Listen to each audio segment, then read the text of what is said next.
And so it was interesting when I recalled my experience, immediately when I thought of that, I thought, oh my, this is crazy.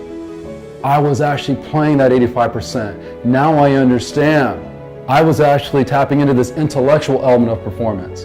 Now I get it. I was playing chess against people playing checkers. I was using algorithms to break people down. I was starting there.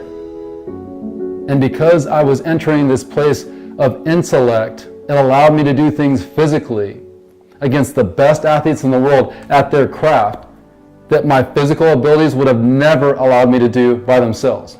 And I was competing against people relying only on their physical abilities. And then I realized that for 4 of the 8 years of my career in the NFL, I was subjected to the harshest emotional and psychological experience of my life as an athlete. Something I would never wish on anybody else.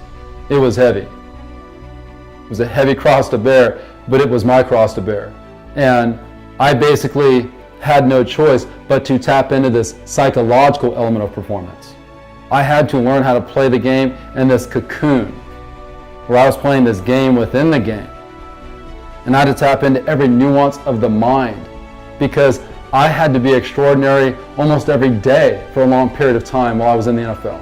I didn't have the luxury of just going out to practice and going, today I'm going to work on this part of my craft.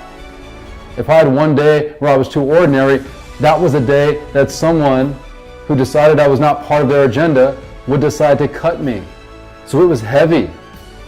And I had to learn how to play with this force field around me to eliminate those forces that were real and that were visible, but that I wouldn't empower and wouldn't allow to compromise what I would become as a performer. And so I learned to play this ridiculously high-level, extraordinary game, not only against the best athletes in the world, but then I had to contend with that. So I learned to play it on another spectrum.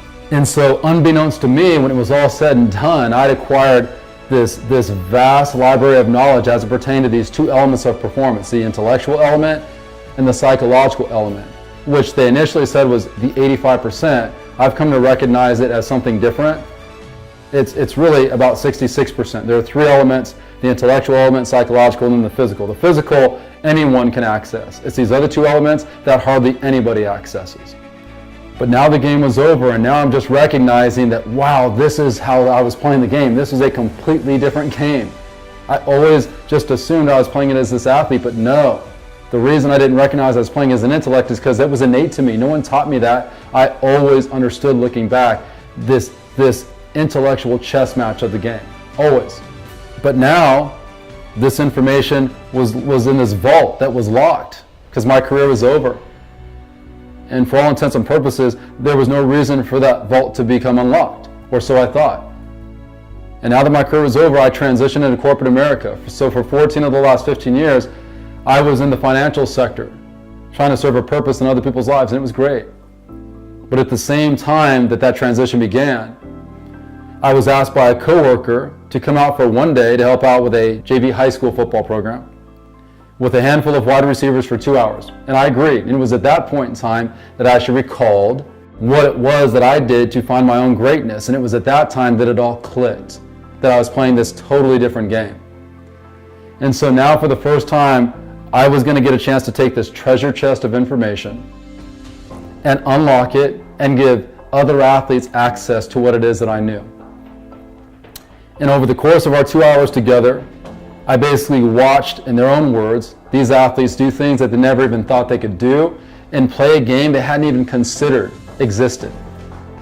It was so profound that it inspired me to stick around for the season. And so over the course of the next few months, what they would become was unbelievable. Literally took kids that either didn't play at all the year before or were irrelevant and watched them become superstars. And it was so unbelievable that at the end of the season, I had parents and coaches approach me to say, I've never in my life witnessed development like that. How do I get more of you? Well, that inspired me to create this environment I would go on to call Fusion Odyssey. It was meant to be a developmental environment, a small, skill-specific environment where I was going to give these athletes a chance to learn how to play this game well beyond anything they considered before in a totally different way that reduced the impact of their physical abilities and allow them to go to another place to make their physical abilities do things, or allow them to do things that they never otherwise believed that they could have done in their life as an athlete. And initially it was exclusively for football players.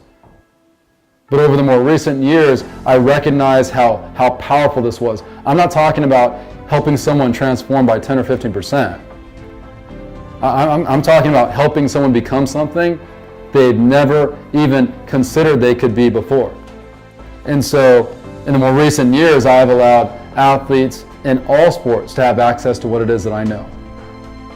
And so for the last 15 years, I have served athletes as a performance development mentor for those who want to take their performance to another dimension. A dimension that is really hard to qualify. It's hard to even fathom because it is not the world that athletes exist in today. The world of athletes today as it relates to development is a physical one. If I want to become the best me, then I'm going to work with a skills coach, a technical coach. I'm going to work kinetically. I'm going to work on my biomechanics. I'm going to work on getting bigger, stronger, faster. And all those things are great. It's the world I grew up in.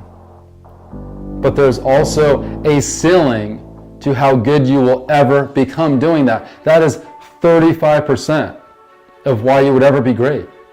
The other, 65% is what is remaining locked for the majority of athletes. And the physical component, the physical world has nothing to do with the two elements of performance that I understand.